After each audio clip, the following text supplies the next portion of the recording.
Sempre bom. Amém? Amém. Esta bela manhã eu peço que os irmãos abram suas Bíblias no Salmo de número 13 e eu lerei o verso 5. Peço que os irmãos acompanhem.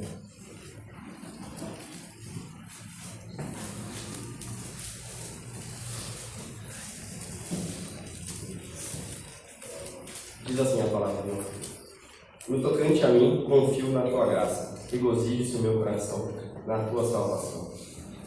Que belo confiar na graça do Senhor. E que maravilhoso é ter a salvação por meio de Cristo Jesus. Esse espírito de adoração, peço que a irmã Ana Lívia faça uma oração de adoração. Senhor Deus eterno Pai, muito obrigado por estarmos aqui, por podermos render graça ao teu santo nome. Por Deus Criador, que fez todas as coisas e que nos abençoa dia após dia, Pai. Obrigado por sermos chamados filhos do Senhor. Que possamos prestar um louvor a Ti neste momento. Que esse culto venha a ser em adoração, venha a subir como aroma suave, Senhor. Possamos lembrar todos os dias de engrandecer o Teu santo nome. Que o Teu nome venha a ser magnificado aqui neste momento, Pai. Essa é a oração que eu faço em nome santo de Jesus. Amém. Amém. Agora o Salmo de número 14. Leremos os versos 2 e 3. Peço que leiamos juntos.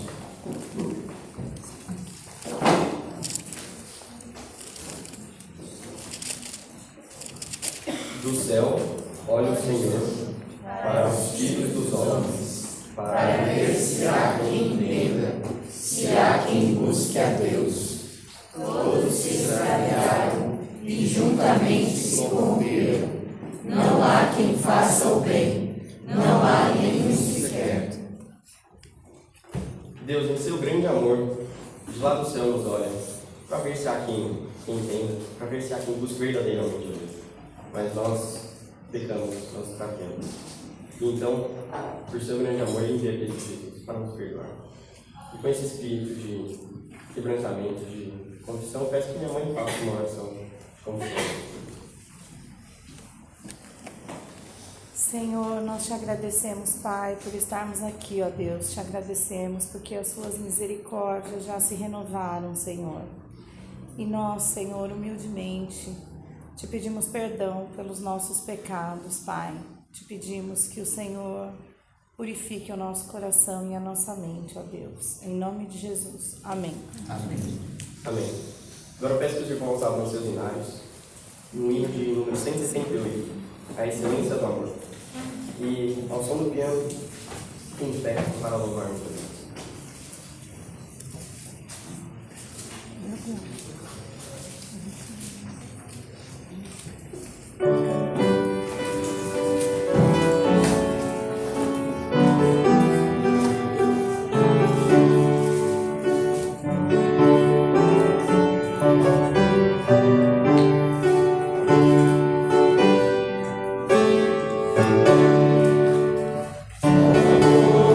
Desta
Peço por gentileza que os irmãos abram suas Bíblias no texto da nossa meditação de hoje.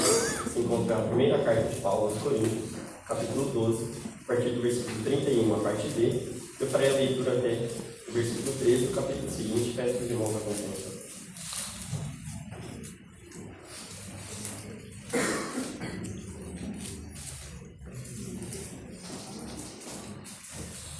Diz assim a palavra de Deus.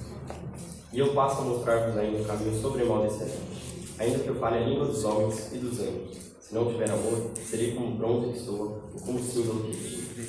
Ainda que eu tenha o dom de profetizar, conheça todos os mistérios e toda a ciência. Ainda que eu tenha tamanha fé, a ponto de transportar montes. Se não tiver amor, nada serei. E ainda que eu distribua todos os meus bens entre os pobres. E ainda que eu entregue meu próprio corpo para ser queimado. Se não tiver amor, nada disso me aproveitará. O amor é paciente, é benigno. O amor não arde em ciúmes, não se ufana, não se ensoberbece, não se conduz inconvenientemente, não procura os seus interesses, não se exaspera, não se sente do mal, não se alegra com a injustiça, mas se regozija-se com a verdade. Tudo sofre, tudo crê, tudo espera, tudo supera. O amor jamais acaba, mas havendo profecias, desaparecerão. Havendo línguas, cessarão. Havendo ciência, passará. Porque em parte conhecemos e em parte profetizamos. Quando, porém, vier que é perfeito, então quem parte será aniquilado.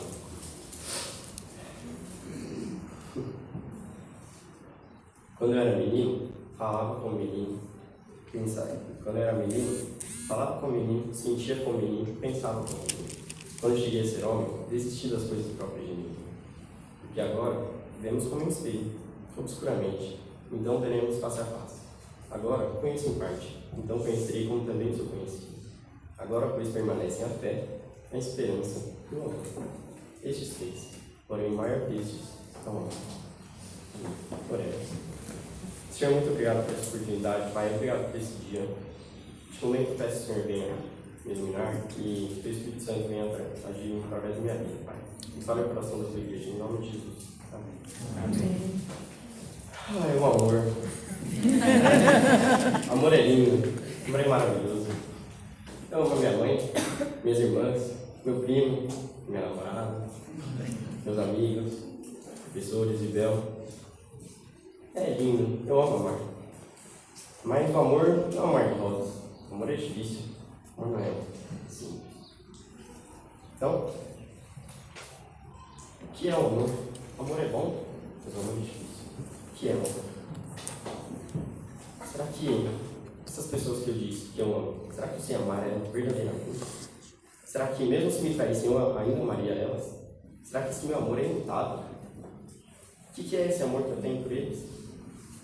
Será que, então, o amor é o dom supremo, assim como a sociedade bíblica do Brasil nos diz? Não. O amor não é um dom. O amor é um fruto do Espírito. Por que é um fruto do Espírito? Lá em Gálatas 5, 22 e 23, diz quais são os frutos do Espírito. E ali está o amor. Então, se o amor é um fruto do Espírito, por que Paulo diz acerca do amor? Nos capítulos 12, Paulo diz acerca dos dons, 14 também, e o 13, que é um fruto do Espírito. No 12, capítulo 12, Paulo diz acerca da unidade orgânica da igreja. Como nós, cristãos, devemos nos portar, cada um com os seus dons, mas unidos, perfeitamente unidos com seus dons, com a sua função, formando o plano perfeito de Deus. Como quebra-cabeça, peças imperfeitas, mas juntas formam um plano perfeito. No 13 ele diz acerca do amor. Ele diz: procurai com zelo os melhores dons. Mas então ele diz: e eu passo a mostrar um caminho sobre o mal excelente. Não um dom, mas excelente. E no 14 ele diz que o dom de profecias é superior de línguas, não como sendo o melhor, o mais importante. Mas naquele contexto, era assim melhor. O dom da pregação, essa facilidade em entender as escrituras era mais importante. Tudo bem que a igreja em Corinto se localizava numa área litorânea, era uma região de comércios, então certamente recebiam imigrantes que falavam outros idiomas. E era assim importante o dom de línguas para comunicar e talvez até pregar o evangelho a esses imigrantes. Mas Paulo diz que a pregação ainda é mais importante. Então, o amor. Hoje, nesta manhã, nós falaremos sobre o amor, neste capítulo 13. E meditaremos no seguinte tema: a essência do amor verdadeiro. Repito, a essência do amor verdadeiro. Para entendermos a essência do amor verdadeiro, nós encontramos o nosso primeiro ponto, nos 3 primeiros versículos. A soberania do amor. Repito, a soberania do amor. Vamos mudar um pouco. Falar de dons? Não, vamos falar de superpoder. Qual é o melhor superpoder? Minha irmã logo de cara pensou em voar. Qual é um superpoder ótimo? Eu poderia talvez ir daqui até São Paulo, visitar meus pais quando eu quisesse, não pagaria pedágio, gasolina. Mas é bom apenas para mim mesmo. De que adianta para o próximo? De nada. Então, super força é bom. Por exemplo, um carro capota. Eu consigo descapotar o carro e ajudar quem está dentro. É bom. Consigo ajudar a mim mesmo, ao próximo. Mas ainda não é perfeito. Talvez a super velocidade. Se eu vejo um carro capotando, eu consigo até entrar no carro antes da pessoa capotar o carro e ela se machucar. Perfeito. Não, ainda não. Se nós continuarmos até chegarmos ao que é perfeito, nós chegaremos a Deus, com seus atributos, comunicáveis. Chegaremos então na sua onipresença, onisciência, onipotência, Deus Todo-Poderoso.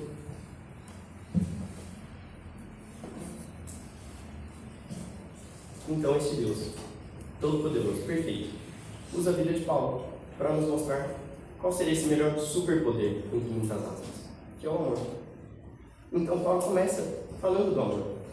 Nesses 3 primeiros versículos, Paulo faz uso da hipérbole, que é uma figura de linguagem característica pelo exagero intencional para dar ênfase a uma ideia. E essa ênfase que Paulo quer dar, a ideia, é dessa soberania do amor, de o amor ser mais importante que esses dons espirituais, ser mais importante que todas essas coisas, que o amor deve ser o fim do fundamento.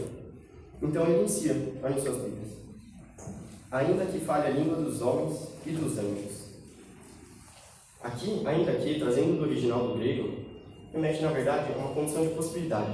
Se eu falasse a língua dos homens e dos anjos. Essa é questão de possibilidade para ajudar os coríntios a entenderem como realmente uma possibilidade, algo possível, que esteja no nosso alcance. Então, se houvesse alguém que falasse todos os mais de 7 mil idiomas registrados no mundo, ainda falasse a língua dos anjos, se essa pessoa não usar esse dom com amor, Paulo diz que é como um bronze que soa, como um símbolo que retinha. Como um sino lá do almoço, do café da manhã, da janta, do petit, só que eternamente. Fica lá blim, blim, blim, blim, blim, pra sempre. É chato. E de nada adianta. Eu já entendi que o almoço está pronto. E eu estou almoçando, mas ainda está blim, blim. De nada adianta. É irritante. Então ele continua. Ainda que eu tenha o dom de profetizar, conheça todos os mistérios e toda a ciência. A onipotência. Absurdo parece. Mas se houvesse alguém que tivesse onipotência, de nada adianta, Paulo. Porque se não tiver amor nos seus atos, de que adianta conhecer todos os mistérios, conhecer os mistérios do divino, conhecer todos os mistérios que nós não entendemos, nós não somos capazes de entender. De que adianta se não tiver amor? De que adianta eu usar isso, mas não usar com amor, não usar com a pregação do Evangelho? E ele disse, ainda que eu tenha tamanha fé a ponto de transportar montes. Que é engraçado porque essa frase era um ditado popular naquela época, como nem que a vaca tussa. Um absurdo. Mas Paulo ainda disse, ainda usa para quebrar o gelo com os coríntios, inseri-los nessa contextualidade da época. E ele disse que ainda se houvesse alguém pegasse e falasse, bom, bem, você vai vir para cá. Ou não, você vai vir para cá. Se não houver amor nesses atos, não houver amor nas suas decisões, de nada adianta. Mais 2 vezes, no 3º versículo, ele diz, ainda que eu distribua todos os meus bens entre os pobres. Distribuir todos os meus bens entre os pobres. Que ato belo, excelente. Ainda que houvesse. Se eu entregasse todos os meus bens, aqui na verdade, não é entregar tudo de uma vez, mas é entregar distribuidamente. Se eu entregasse tudo que eu tenho para missionários, um pouco para este, um pouco para este e um pouco para este, lindo, não? Mas se eu não fizer por amor, não fizer com uma verdadeira intenção do coração, de nada adianta. Ele continua. Ainda que eu entregue meu próprio corpo para ser queimado. A nova versão internacional, ela diz assim, e entregar o meu próprio corpo para que eu tenha de que me gloriar. Martírio é um ato tão belo, tão excelente, mas se fizer para nos gloriarmos. Já pensou se Paulo tivesse entregado a própria vida para que ele tenha de se gloriar? Não por amor. Nada adianta. De que adianta? O reino de Deus não será espalhado, não será expandido. Talvez tenha pessoas que pensem, nossa, entregou sua própria vida, fez com amor, com certeza. Mas se não fizermos, fizermos para a nossa própria glória, não para a glória de Deus, de nada adianta. Então, por que Paulo cita somente esses dons? E o dom da hospitalidade fica como? Não é inútil, e se não tiver amor, também de nada adianta. Mas ele usa especificamente esses dons, porque a igreja em Corinto idolatrava essa busca. A igreja estava dividida.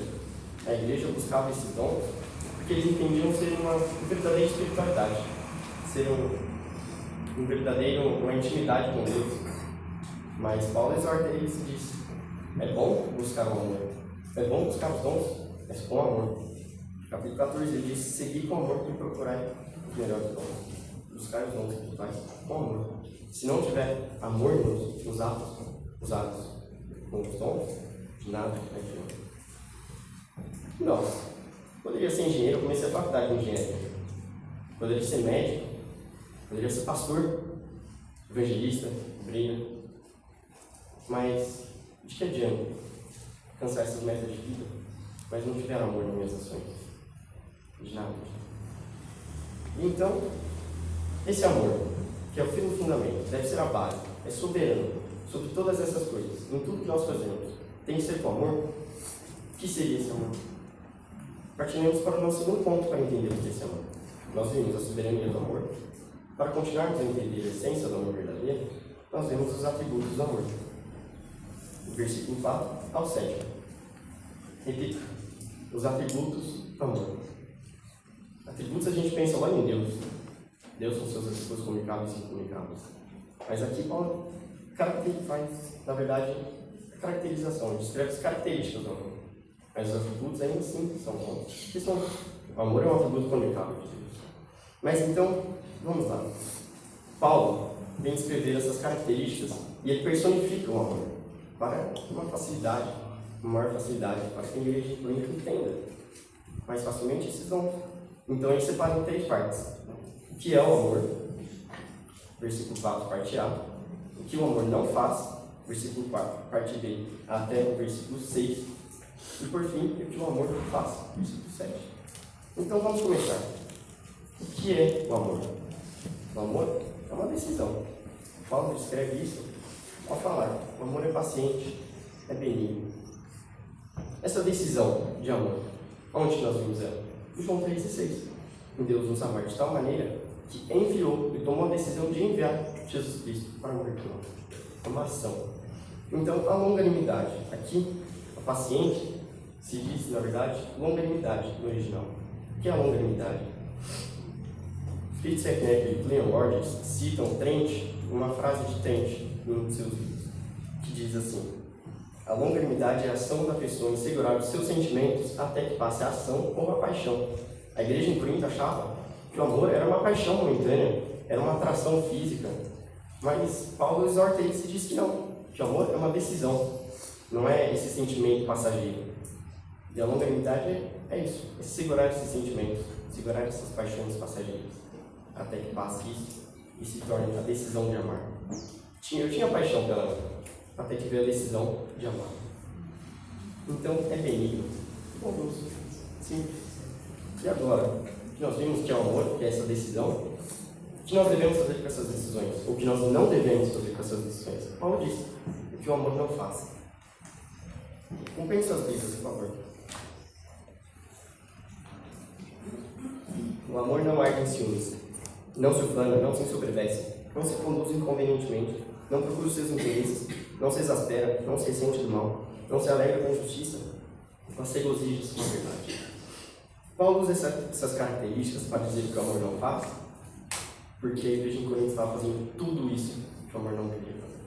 A igreja estava dividida, havia ciúmes, os membros estavam em imoralidade, a igreja estava totalmente corrompida. Não havia amor em seus atos. Não havia nada além de pecado. Toda essa separação do amor. Então, ele inicia. O amor não é de ciúmes. Ciúmes nós vimos na aula da Prof. Carol, esses dias, que é como um sentimento de posse. Mas, na verdade, eu não posso ter ciúmes da minha namorada porque ela não me pertence. Mas eu confio nela. O amor é essa confiança, não esse sentimento de posse. O amor não se conduz inconvenientemente.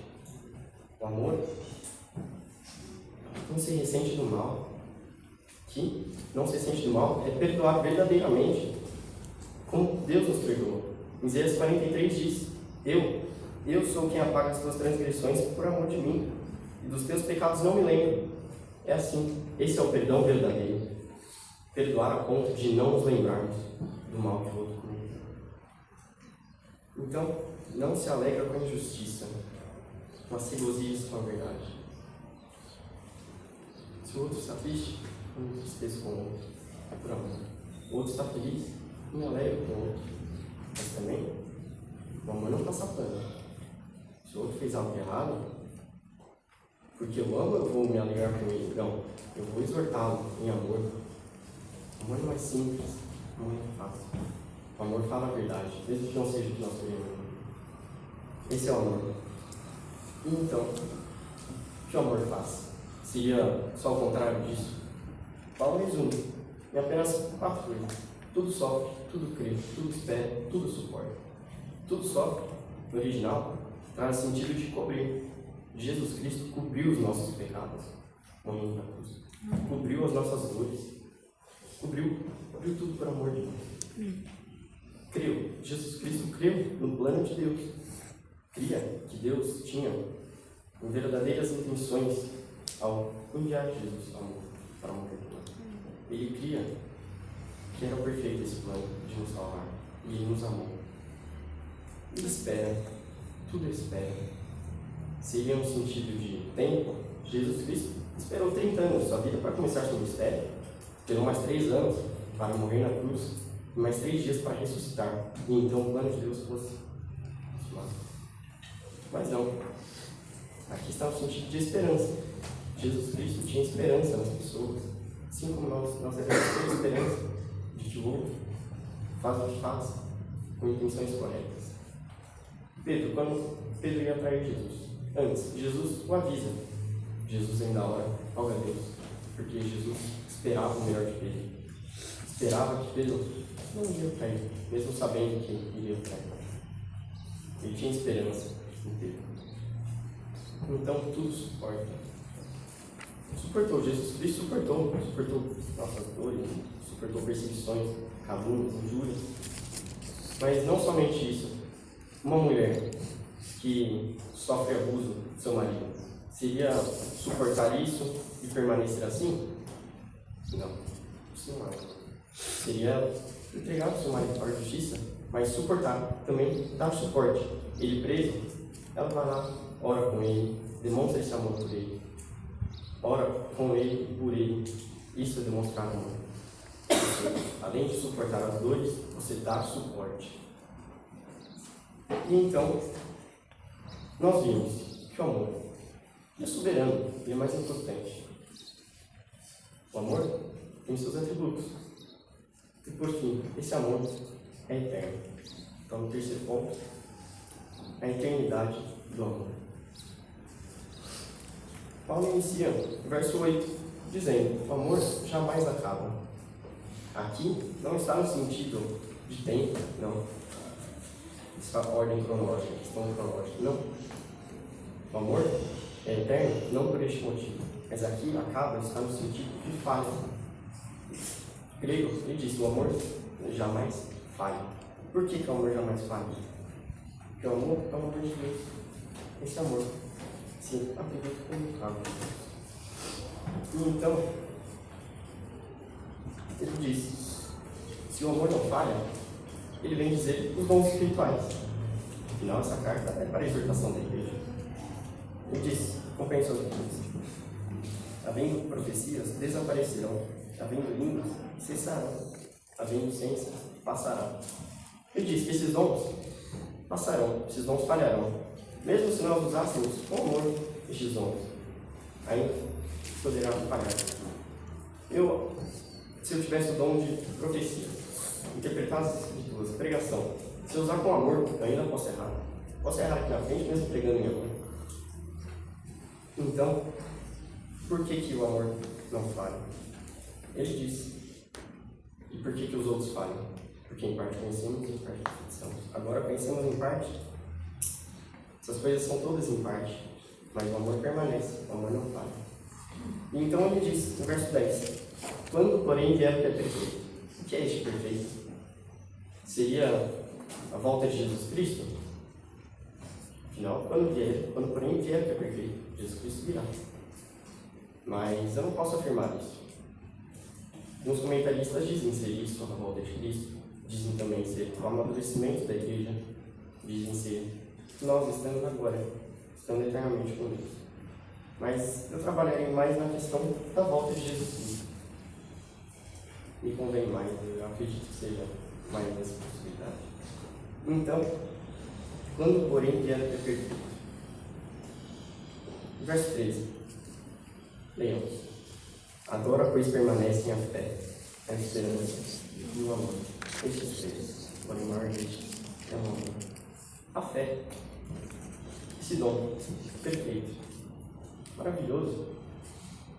De que adianta a fé? Qual o objetivo da fé? Nós temos fé em quê? Fé de um dia Jesus Cristo voltar. Nós temos fé de sermos salvos pela graça. Nós temos fé de um dia estarmos com Ele. A esperança é o nosso anseio de um dia Jesus Cristo voltar. Nós temos essa esperança de que Ele voltará para nos buscar. Essas coisas permanecem até o dia que Ele volta. E o amor é superior, porque quando Ele voltar, ainda haverá um amor. Jesus Cristo é o próprio amor encarnado. Jesus Cristo estava desde o princípio. Então, aqui está a eternidade do amor. Jesus Cristo sem amor. Quando voltar, ainda permanecerá o amor. Quando estivermos com Ele, o amor permanece. Desde antes do princípio, permanece. Por quê? Porque Ele nos amou primeiro. Antes de nós amarmos, antes de nós nascermos, antes de tudo, antes da fundação do mundo, Ele já nos amava. Ali ainda estava o amor. O amor é superior. O amor é eterno. O amor é sim maravilhoso. É difícil. Mas então, por que Paulo diz essas coisas? Porque ele diz que os dons são em parte, mas o amor permanece. No versículo 11, ele compara os dons, o nosso conhecimento dos dons, como de uma criança e de um homem, imaduros e imaduros. Nós meninos, nosso conhecimento ainda é imaduro, mas quando estivermos no céu, será maduro, será um conhecimento de um homem, comparado com uma criança. Então, o amor perfeito. Jesus Cristo perfeito. Então, hoje nós concluímos o que? Os primeiros pontos nós vimos. O amor soberano. O amor deve ser o nosso firme fundamento. Todas as nossas ações devem ter amor. Para a glória de Deus, não para nós nos gloriarmos, mas para que Deus seja glorificado através das nossas ações. Os atributos do amor. O que nós devemos fazer com este amor? O amor é essa decisão. O amor, tudo sofre, ou tudo cobra, tudo crê, em tudo tem esperança. Não uma esperança boa, mas uma esperança verdadeira. O amor tudo suporta. O amor suporta e dá suporte. O amor é orar pelos outros. Uma grande demonstração de amor. Nós orarmos para aqueles que nos amam. Então, a eternidade no amor. O amor é eterno, desde o princípio. Como eu disse, antes de nós amarmos, Deus nos amou. Aí está a eternidade do amor. Para nós, o que devemos fazer? Devemos pensar. Antes de tudo que fizermos, devemos ter amor. Vou fazer algo que eu não gosto, faço com um sorriso na cara, porque estou fazendo com amor, estou fazendo para a glória de Deus. Porque diz, tudo quanto fizer, faço para a glória de Deus. Eu amando a Deus, eu faço tudo para a glória dele, então eu devo fazer com amor, porque eu amo. Suportar, dar suporte, essas coisas são todas maravilhosas, mas deve ter amor, sempre tem amor, essa decisão, essa ação. Assim como Jesus, nós vemos o amor em ação em Jesus. Como eu disse, é o próprio amor encarnado. Havia um amor em todas as suas ações, tudo. E esse é o amor verdadeiro, aí está a essência do amor verdadeiro na vida de Jesus Cristo. Devemos nos inspirar, devemos nos espelhar em Jesus Cristo, transparecer este amor para a glória de Deus. Amém? Amém. No momento eu peço que o reverendo Wellington faça a oração final e em pé da bênção.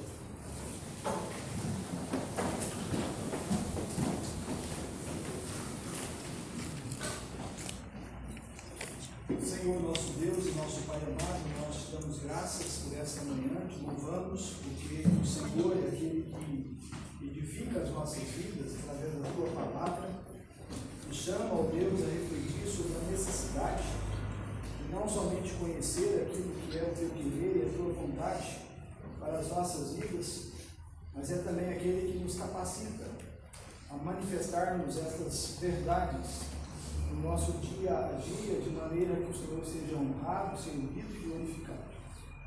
Louvamos-te pelo ensino a nós ministrados nesta manhã, quanto à essência do verdadeiro amor, o qual encontra a sua origem em ti e se revela, ó Deus, de maneira tão nobre, especial, graciosa, misericordiosa, em Cristo Jesus, o teu Filho amado. Por isso, ó Deus, somos gratos, porque somos amados do Senhor. E esse amor que nos alcançou é o amor que nos inspira, que nos encoraja, que nos desafia a manifestá-lo no nosso relacionamento, primeiramente com o Senhor, e também no nosso relacionamento com o nosso irmão. Suplicamos a Ti, ó Deus, tenha misericórdia da nossa vida e nos ajude a não sermos apenas homens e mulheres que caracterizem, que conceituem o amor, mas que realmente sejamos homens, mulheres, servos e servas, que se dediquem a agir de forma amorosa, em todas as realidades que nós nos encontramos. Queremos te agradecer pela vida do nosso irmão Guilherme. Louvado seja o Senhor, ó Deus, porque o Senhor tem cuidado dos seus servos, o Senhor tem abençoado no seu processo de formação, e rogamos ao Senhor para que tu continues a cada dia a falar, ó Deus, a sua vida, a ensiná-lo, a prepará-lo para que possa realmente servir ao Senhor de acordo com a tua vontade. Seja com a sua família, dispensando, ó Deus, a sua graça, o seu cuidado, suprindo as necessidades e dirigindo-os, ó Deus, em teus caminhos. E de igual forma a cada um de nós, nos abençoe, para que realmente possamos a cada momento nos colocar em tuas mãos, não somente para amá-lo, mas para sermos instrumentos da manifestação deste amor àqueles que ainda não conhecem o Senhor. Muito obrigado, fique conosco, e tudo isso nós te pedimos, agradecemos no nome de Jesus. E agora, amada Igreja do Senhor Jesus, que a graça, que o amor e a comunhão de Deus Pai, Deus Filho e Deus Espírito Santo repousem sobre nós, e sobre nós permaneçam hoje e para todo sempre. Amém. Amém.